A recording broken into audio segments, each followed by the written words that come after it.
Good afternoon. We want to say thank you for taking time today on this real important issue and joining us in Jersey City to talk about highway transportation funding and the importance of it.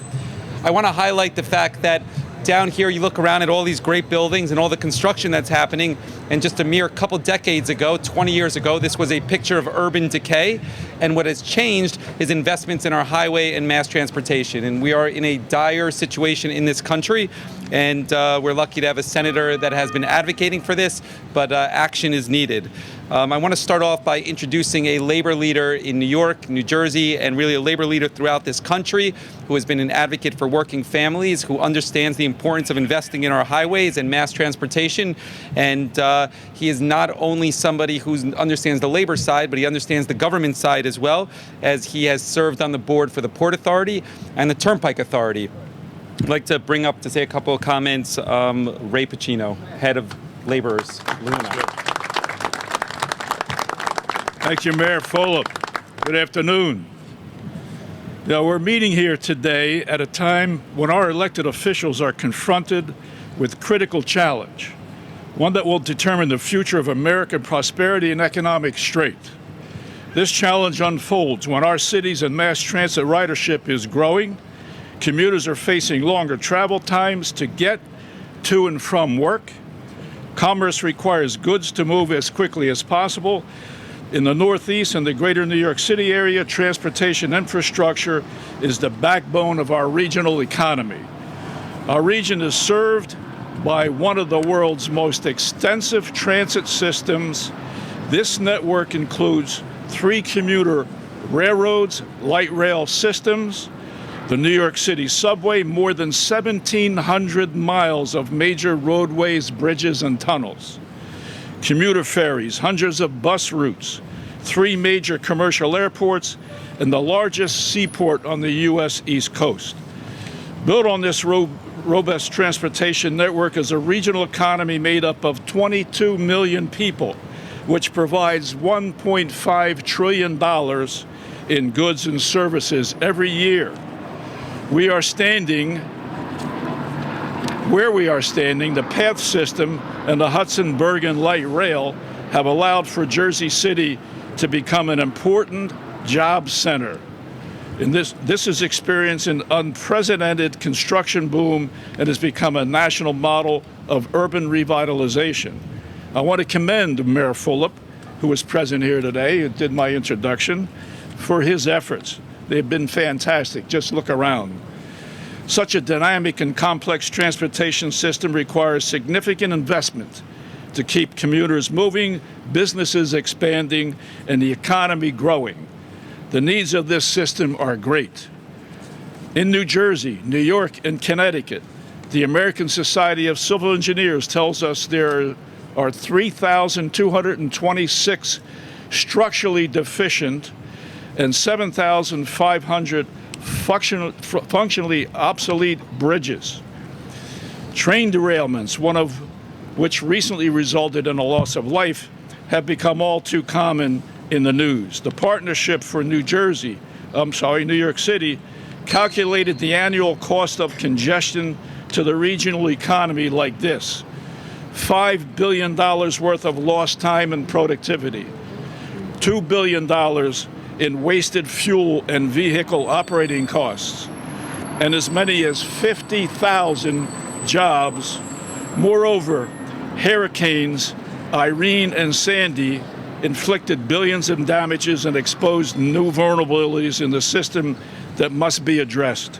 Without funding dedicated to these needs, train derailment, tunnel flooding, and other potentially more tragic and dangerous events will become more prevalent across the region.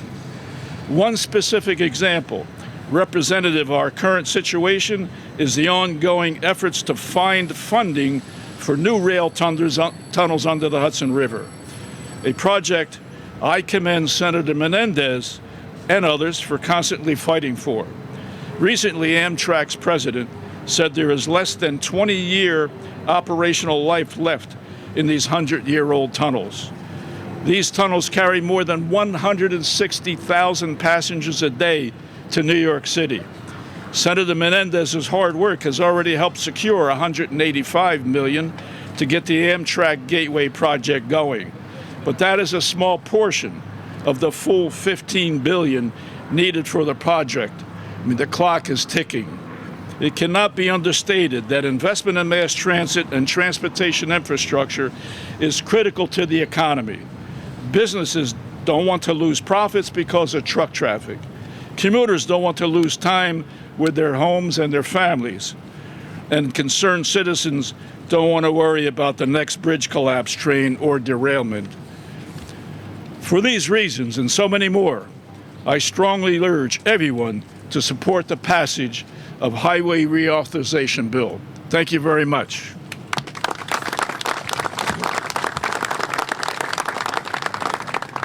I'd like to bring up another labor leader who understands the importance of transit and transportation. He's also a Hudson County resident, representing thousands of people across the state of New Jersey. He's the leader of ATU, Ray Greaves.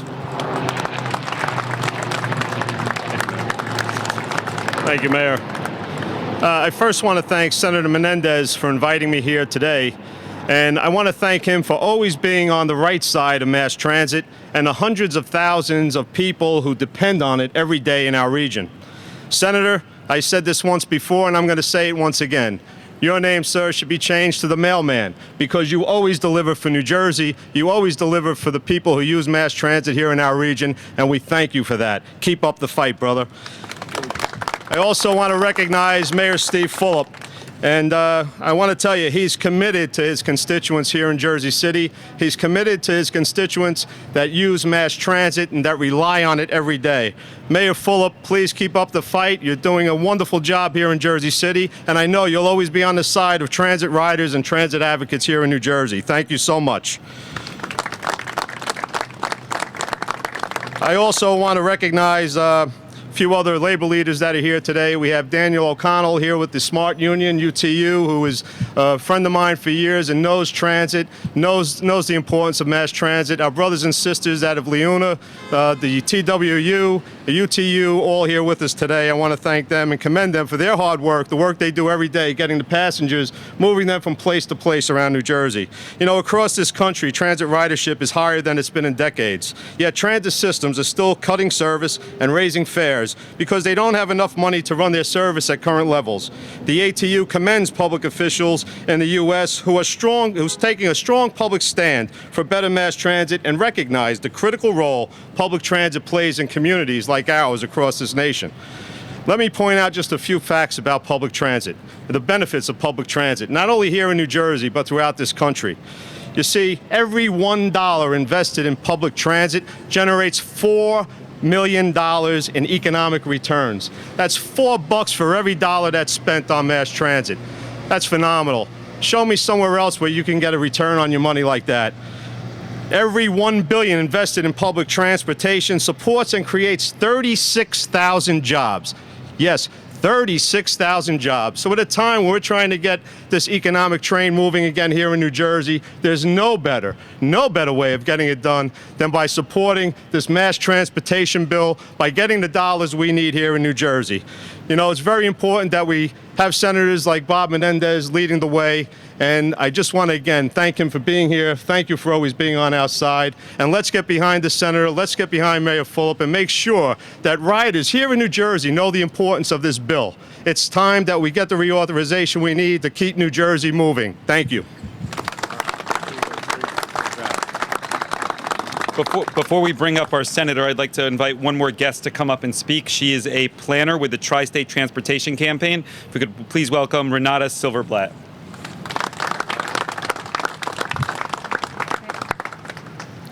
Thank you, Senator Menendez, Mayor Fulop, for your support for mass transit and transportation infrastructure in New Jersey. My name is Renata Silverblatt, and I'm a senior analyst and federal advocate at the Tri-State Transportation Campaign, TSTC. TSTC is a nonprofit organization working towards a more balanced, transit-friendly, and equitable transportation system in New Jersey, New York, and Connecticut. TSTC supports the extension of the Hudson-Bergen line into Bergen County. Public transportation investment not only provides short-term job creation and construction, it is also important for strengthening our local employment base over the long term. This extension will provide service to town centers, bringing customers to local businesses, as well as connecting employees with employers, such as the Englewood Hospital, one of the largest employers in Bergen County. This region already depends on transit. 40% of workers in Hudson County use public transit to get to work. That number is 14% in Bergen County. With the light rail extension, public transit ridership is sure to grow. Federal funding makes transit and transportation infrastructure possible. Federal dollars from the Highway Trust Fund's highway and mass transit accounts make up 40% of the New Jersey Department of Transportation's proposed 2015 Transportation Capital Program.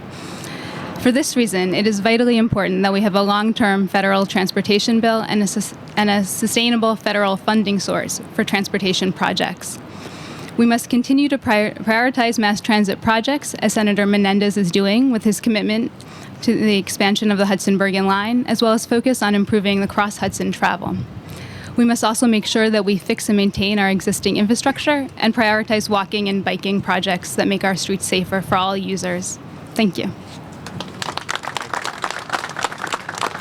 Thank you, Renata. So without further ado, I'd like to bring up the senior senator from the state of New Jersey. I'm sure you all agree with me that we are very fortunate to have somebody with the dexterity and ability of Senator Menendez. I know you all take a great deal of pride every time you see him on TV speaking about how complicated the world is as the chairman of the Foreign Relations. But what's important about Senator Menendez is that while he's in such a senior role regarding international affairs, he really speaks at the same time to what's important domestically in this country. As a Jersey City resident, as the mayor of Jersey City, I think I could speak to the fact that without Senator Menendez, then Congressman Menendez, the Hudson-Bergen light rail, which we stand in front of, would never have existed. I don't think anybody in the state of New Jersey would argue that point. And if you look around the development that's happened around each and every one of these stops, it is because of an investment in mass transportation. I could speak to, as a councilman, that whether it was investment in access on the turnpike, whether it was the Port Authority in the path, whether it was the light rail, I would always call Senator, then Congressman Menendez's office, and they would always be responsive, recognizing the importance of investment in mass transportation and our infrastructure around the state of New Jersey and around this country. So, we are very proud and fortunate to have him here with us today speaking about an important issue. I'd like to invite up our senator, our senior senator from the state of New Jersey, Senator Bob Menendez. Thanks, Mayor. Well, thank you, Mayor, very much. Good afternoon, everyone. Let me first thank Mayor Fulop for hosting us.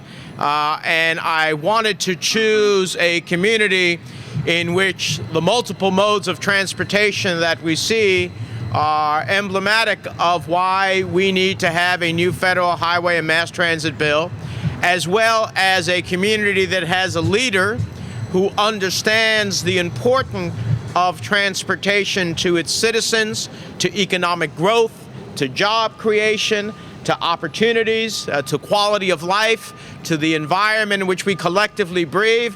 And if there is a mayor who falls in that category, who has that vision and understanding, it's Mayor Fulop here in Jersey City. Thank you, Mayor, for your advocacy all the time.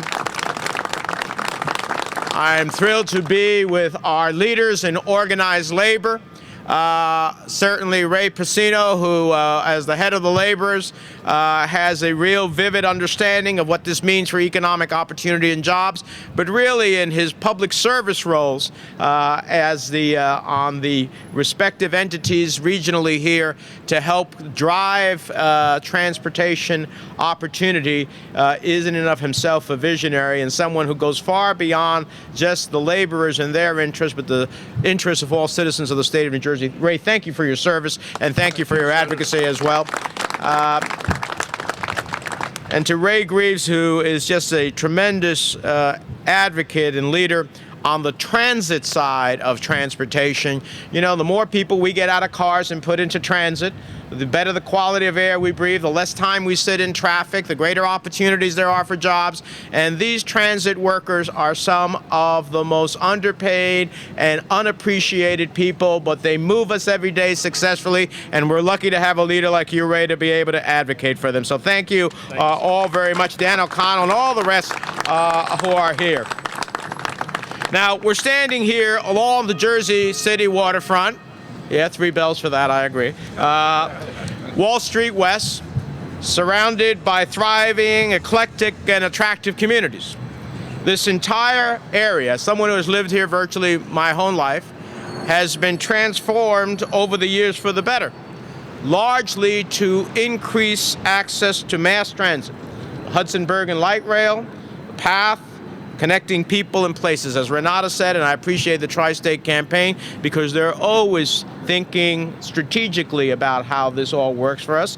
This is incredibly important. Jersey City is a living, breathing example of what is possible when we invest in our infrastructure, when we invest in our future. Unfortunately, for too long, we have wasted opportunities to build for tomorrow, and we are left struggling to maintain what we have today.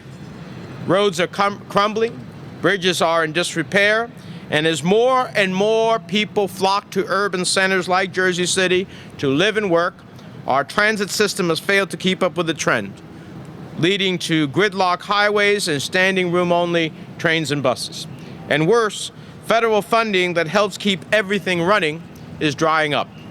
The Federal Highway Trust Fund is on the verge of bankruptcy. Yesterday, the Senate Finance Committee, on which I also serve, began consideration of how to best fix the Highway Trust Fund in the short term before highway and transit projects begin grinding to a halt. Make no mistake, failing to act would amount to nothing less than a transportation shutdown. And the last thing any of us need is another Republican-engineered shutdown that costs us jobs and hurt our communities.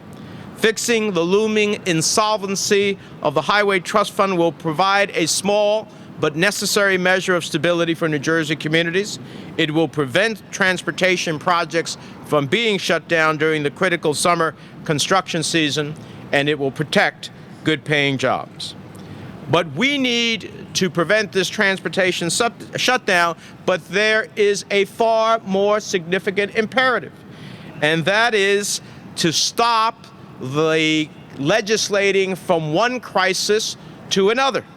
We know that short-term patches can never provide the predictability needed to design and build world-class transportation projects. And we know that flat funding is a recipe for further decline. On the transit side alone, we have an $86 billion state of good repair backlog. Now, what does that mean? $86 billion not to improve our systems, not to build new ones, but just to make sure that what we have operating doesn't fall apart. And if you think that's bad, those maintenance costs will swell by $2.5 billion for every year that we don't act. This is very real consequences for New Jersey. As Ray mentioned, one example is the Hudson River rail tunnels. They are nearing the end of their life. The president of Amtrak recently announced that we have less than 20 years before they completely fall apart. If we lose just one of these tunnels, rail traffic between New Jersey and New York City will go from 24 trains an hour to just 6 trains per hour. That's 4 Amtrak trains and 2 New Jersey Transit trains per hour. That means that everyone from Trenton to Edison crammed into sardines into one Northeast Corridor train per hour. Same for those commuting along the North Jersey coastline from Rahway to Bayhead. And if you take the Midtown Direct from Montclair, as we might say in New Jersey, forget about it. Forget about it. It's the end of the line. So we are going from a moment in which the late Senator Lautenberg and I acquired the biggest federal transportation project in the history of the nation, the ARC project, which was needlessly canceled from my perspective, which would have built new Hudson tunnels and allowed for 48 trains per hour to a future of closed tunnels and 6 trains an hour in the heart of the Northeast Corridor. Now, just look around you. Examples of our infrastructure deficit are all around us, in crowded highways, in dilapidated bridges, in deteriorating rail tracks. And when we cannot afford to maintain the infrastructure we already have, it makes it that much more difficult to invest in new projects to expand capacity and improve our transportation choices. The Hudson-Bergen Light Rail is a perfect example of modern rail transit that we should be investing in. This line has expanded transportation choices to our communities. I know in Jersey City we talk about the West Side as a whole development opportunity, of course going into Bergen County, and it would spur economic development and investment in our neighborhoods. It's also a clear form of transportation that gets cars off the road, and it improves our air quality. And one that should finally be extended to Bergen County so that other communities can share the benefits Jersey City enjoy and have the synergy of the economies that flow from that extended line. But we can't make these types of investments when our current funding levels are not enough even to maintain the status quo. Now, I think New Jerseyans know the importance of our transportation system. We saw it during Sandy when our transit system was inundated. We saw it after 9/11 when people relied on ferry boats to travel to New Jersey from lower Manhattan when every other form of transportation was shut down. Without a fully functional, multimodal transportation system, New Jersey is simply stuck in gridlock. Failing to invest in our infrastructure doesn't save money, it costs us. Costs us in wasted time, in declining global competitiveness, in lives lost on an outdated and obsolete system. Now, I'm tired in my other role as the chairman of the Senate Foreign Relations Committee as I travel the world to go to China and to be in an incredibly high-speed train where I, in fact, can stand on that train and not even feel as if it's moving. Now, I travel the Acela quite a bit between here and D.C., and I appreciate what it is, but I got to be honest with you, it shakes, rattles, and rolls. And it has, because of success now, so many people want to ride it, increasingly a challenge. We can't make, in the greatest country on the face of the earth, the type of investment that will keep us globally competitive. Pretty amazing. Preventing this decline is going to require some tough decisions. And I would argue that if we're going to have to make some hard choices, we should make them count for something. We should make them count for a transportation system that is the envy of the world, not one in which we keep falling further behind. Making these tough decisions is going to require cooperation on Capitol Hill from both sides of the aisle. For years on Capitol Hill there was a saying, there are no Democratic roads or Republican bridges. There was recognition that having a great transportation system benefited everyone, regardless of political affiliation. It helps workers who bring their skill to bear building the best infrastructure in the world. It helps businesses who can bring their goods to market more efficiently. It improves the quality of life for everyone in the form of safer trips, faster commutes, cleaner air, and less time and money wasted stuck in traffic. For every minute you're snarled in gridlock, that's a moment you could have been spending with your family or engaging in some civic activity. And think of the economic impact for employers who are trying to get the greatest success and productivity out of their workforce. When their employees are late because of traffic or train delay, it's hours of lost production, profit, and ultimately tax revenue for the state and country. Doing nothing to alleviate this logjam is literally costing all of us. Unfortunately, the era of bipartisan investment in transportation seems to be fading. There are some in Congress who have decided that federal investment in our infrastructure and transportation system is not warranted. And I think those who have that view ignore the history all around them. The interstates, the bridges, the transit lines that were built as a result of a strong federal-state partnership. This Tea Party-driven narrative is just plain wrong, short-sighted, and potentially dangerous. Transportation is an investment that delivers substantial returns through stronger businesses, good-paying jobs, and a better quality of life. It's time we put the petty politics aside and work together to construct a highway and rail system built for the 21st century, create jobs, strengthen our economy, and once again, give the United States the infrastructure that is the envy of the world. And I believe we can do that, and that's what we're going to go to work to try to happen.